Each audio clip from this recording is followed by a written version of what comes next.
The economic pain will hurt for longer than expected, with Treasury warning it's now deeper than the GFC. This as 15 economists band together to call on the government to change direction and stop cutting spending. Business correspondent Katie Bradford has more.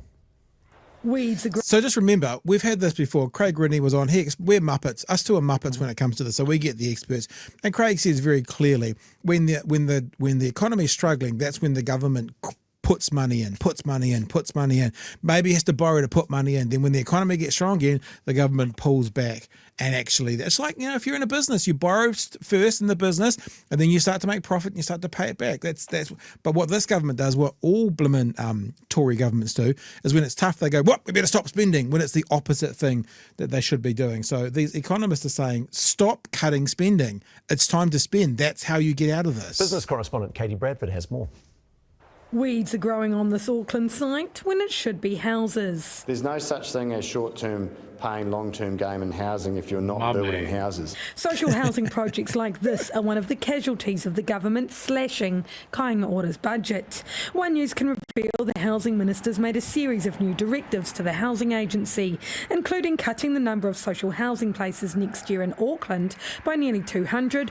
So think about that from driving money in. The builders, the electricians, the plumbers, the roofers, all of those people who now, not even necessarily about the people that those houses would serve, but the process of the money going into an economy that's struggling, all those people. And what are we seeing, Chewy? We're seeing record numbers of New Zealanders leave to go live in Australia. And I guarantee you're having tradies in there because there's not the work to be done, because the construction is pulling back and the government is joining on that pullback. Now, if the government drove into social housing right now, would keep all those people through this tough time, then they'd still be here when times got better. Times are going to get better and there's going to be no people left. You reckon it's hard to get a house built now or a repair done now? Wait until this recession-ish type period is over, and it's going to be harder because 10, 20, 30% of the tradies have gone off to Australia where they're driving money into things. This is the mentality. Whereas these guys go, not enough money in the coffers, stop spending. And I know it might feel kind of counterintuitive, but a government, when things are tough, need to spend more, not pull back. That's how it works. And in Canterbury by 91. When you go look at the numbers this year, 2,500, that's half what was built in the final year of the Labor government. Then it drops down to 400, then it drops down to 200. And the waiting list continues to grow. Kāinga Ora's approach before we asked them to change it was they were just going to basically go and buy houses in order to meet the targets.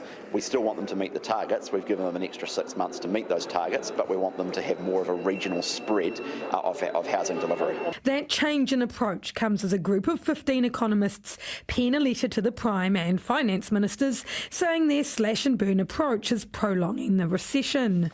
I'm just making sure we've given credit to our boy there. He's a part of it. There's the boy. There's the man, Mr. Rennie. You cut government spending. You push the economy into even more of a recession than we've had, and that just causes that cycle of actually increased government spending rather than reduced government spending. And Treasury sounded the alarm today about a longer recession, painting a gloomier picture with a lower tax take, slowing growth, climate change. Hang on, a lower tax take, you say? A lower tax take. Do you think there's anything this government could have possibly done to make it a lower tax take? Or do you think that that's completely out of their hands, Chewy? Because they're saying it might be a bit tougher because there's a lower tax take. Like they're not taking in as much tax.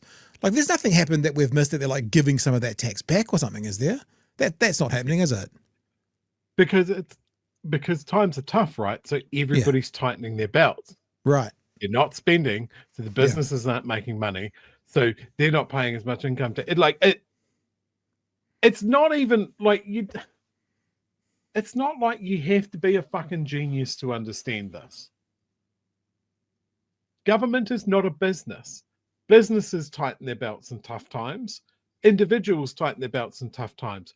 Government should do the opposite to stimulate the economy. When things are good, they can take their foot off the gas. Everybody looks after themselves.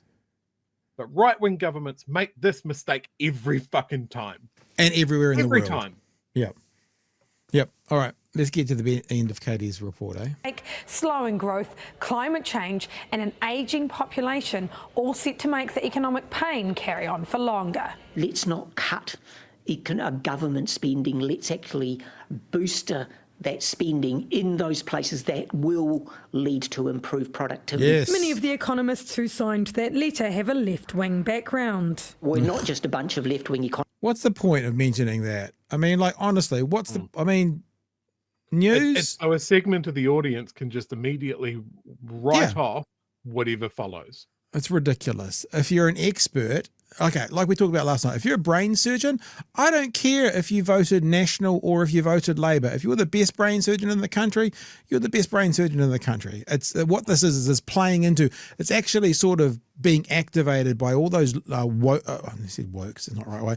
All those cookers out there who are saying can't trust the mainstream media now. So the mainstream media bends over backwards to make sure they can't be accused of it. Oh, you only put up left-wing economists, so they say it first, and then they can't get accused of it. It's such nonsense. They're economists. They're experts. This is what they do. You don't hear them talking about, the Green voting police commissioner. Not that would likely happen, but, it doesn't happen. It's ridiculous. Of left-wing economists. Let's not focus on our political partisanship. Let's focus on the economic argument, and we're keen on engaging with that. Nicola Willis is currently in Antarctica. I suspect there is greater likelihood of her taking the one place in the world that's colder than her heart. Sorry, I just wanted to throw that out there. Advice from a penguin rather than 3 hand-picked economists who used to work for Grant Robertson. Just how bad the economic outlook is will be revealed in mid-December. And then... what are the 2 words, chat? When that economic outlook is revealed in December, what are the 2 words this government will say? Who can get there before I say it out loud? What are the 2 words? Come on, there's 2. There's 2 of them. The first one rhymes with lame, and the second one rhymes with Faber. There you go. Peter got it first. They're the 2 words, even though these are the guys. Remember, people are leaving this country because they don't trust the plan this government's got. If this government had a plan for prosperity in the future, then these people wouldn't want to go anywhere. They'd want to stay. So even if they sold the lie that all of this is because of what they did, what it doesn't cover off is why are people not trusting this government, so they're fleeing. It doesn't cover that off.